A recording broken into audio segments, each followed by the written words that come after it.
UFO 50 just recently released on the Nintendo Switch, and this little indie title has really impressed me. I had high hopes for this game based on all the buzz it generated last year when it released on Steam, but man, I was not expecting it to hit like this.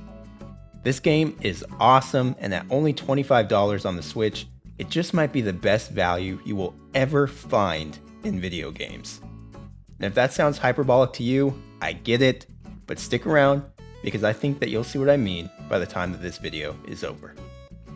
So for those who don't know, UFO 50 is a collection of 50 retro-style video games inspired by the NES and SNES games of the 80s and 90s. Initially, when I picked this game up, I figured the vast majority of these games would be incredibly simple. I mean, there are a whopping 50 different titles on display here. They have to all be relatively shallow, right? And while yeah, it's true that some are much simpler and shorter than others, some of the games included in this collection could easily be sold for $25 on their own. At this point in time, I haven't even played half of the games in the collection, but I've already found a couple of insanely addicting pick up and play titles. For example, Ninpek is a brutally difficult side-scrolling ninja game that despite being absolutely terrible at, I find myself repeatedly going back to for more punishment. Magic Garden is a similarly simple yet maddeningly addictive Pac-Man-like game that has you skating across a castle floor and rescuing slimes, or something like that. Obviously pretty light on story here, but man is it fun. My favorite thus far though has been a little title called Velgress. It's essentially a very early roguelike sort of game that has you jumping from platform to platform in randomly generated layouts as you try to escape the spikes rising beneath you. Like many of the other pick up and play games here, it is extremely challenging, but once you get the hang of it and start to get a couple of good runs under your belt, it's incredibly rewarding. If you're anything like me, you will die a ton playing this game, but the best part is, as soon as you die, you're immediately thrown into that next run, making you want to play it over and over and over again. And if UFO 50 was simply a collection of games like these, then I think it would still be extremely impressive. But these super fun arcade-like games are really just the tip of the iceberg.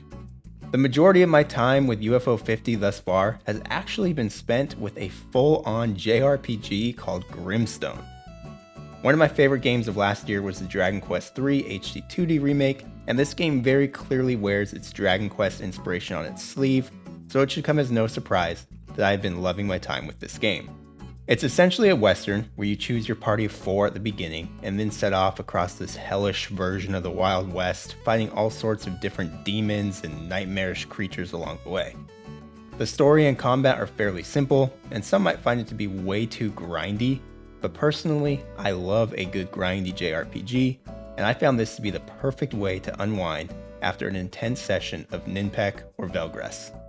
What's most impressive here is that I've heard this game is around 20 hours long. A 20-hour JRPG in a collection with 49 other games is wildly impressive. Sure, it's not on the same level as a full-on Dragon Quest game, but it's still extremely polished and fun, and it has that addictive JRPG loop down perfectly. Watching your party grow stronger and wipe out monsters that were giving you all sorts of problems just a few hours prior is extremely satisfying, and I can't wait to continue my adventure with this title. Okay, so we have roguelikes, side-scrolling platformers, full-on JRPGs. What else does this game have? How about a full-on horror point-and-click adventure? Yeah, Night Manor might just be the surprise of the collection for me. I booted this one up pretty early in my UFO 50 experience and wasn't expecting to spend much time with it at all. I don't think I've played a point-and-click adventure title since I was a little kid playing little critter point-and-click games on my parents' computer, so needless to say, this isn't exactly my genre. But I got sucked into Night Manor right off the bat. The atmosphere is impeccable, and despite the retro graphics, there are some legitimately spooky and unsettling moments to be found here. The music and sound cues are equally effective, creating a delightful little point-and-click horror package that I think even people who have no interest in either genre can enjoy. The story at the heart of the game isn't particularly complicated, but it gives you a compelling mystery right off the bat, and masterfully sprinkles in little pieces of lore as you play. Like I said, I'm not a point-and-click guy in the slightest, but I can't wait to see this one through, it's definitely become my bedtime game of the collection. It's very cozy in a creepy masked killer is trying to kill you kind of way.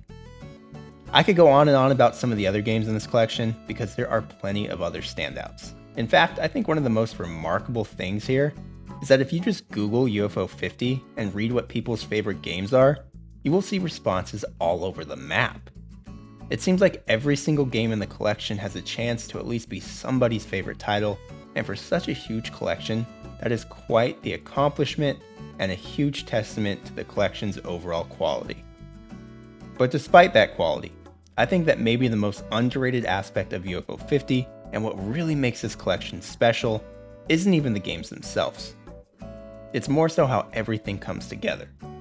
Let me explain. For starters, there's a lot of in-game lore to unpack as you play. Essentially, the 50 games here populate a shared, fictional universe of sorts where all 50 were created by a made-up game developer called UFOsoft. Each game features a little blurb where you can read fictional behind-the-scenes facts, and you can watch as this made-up studio grows and their games change over the years, getting more complicated and robust as time passes. There are also a couple of sequels in the package, as well as some games taking place in the same worlds, and certain characters appearing in multiple titles. All of this contributes to UFOsoft feeling like an actual, real game developer.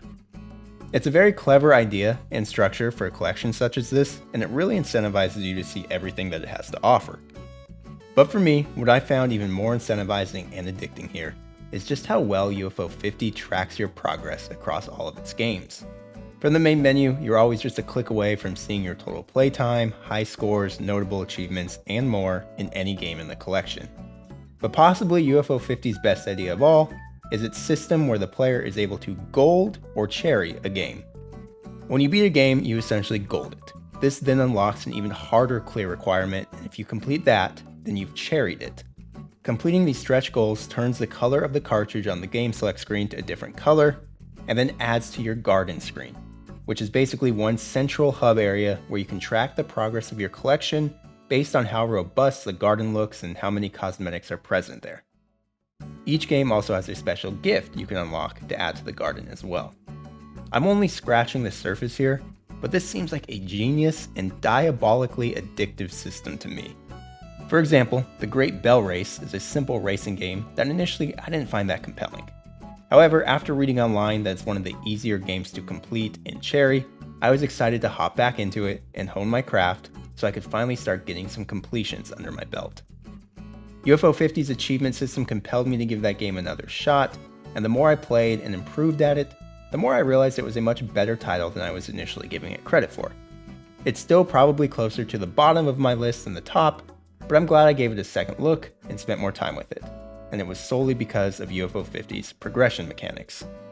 I'm somebody whose brain has long been poisoned by the PlayStation's trophy system, so having an in-game achievement list like this that is so robust and visual is right up my alley. Obviously the games are still the stars of the show here, but the way that UFO 50 ties everything together and keeps dangling that carrot in front of the player is just as impressive in my eyes. And the last thing I want to give the game credit for is the decision to have all 50 games unlocked from the start. No need to complete older games to unlock the newer ones, or force yourself to play something you don't enjoy because another game is progression locked behind it. Nope, all 50 games are right here from the start, and no matter what game you're playing, you're always just a quick couple button clicks away from hopping into any other game of your choosing. For someone like me who has difficulty these days focusing on a single video game for long periods of time, this is a dream come true for my focused, challenged brain. Sometimes I'll sit down for a session and realize that I solely played Grimstone for an entire hour. Other times I'll pick up the controller for a quick stint and play 4 different games in the span of 20 minutes. UFO 50 gives you so many different options and so many different ways to play, it truly is one of the most impressive things I've seen in gaming this year. So in case you couldn't tell by now, I love this game.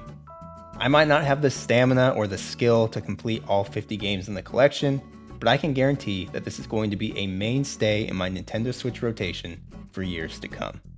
$25 for 50 games and everything else that UFO 50 brings to the table is one hell of a deal and a package that I can't recommend highly enough. If you're watching this and you've already played UFO 50, I'd love to hear what your favorite games are in the comments below. And if you haven't played it yet, then what are you waiting for? Go buy it immediately. And to everyone, thanks for being here, and thanks for watching.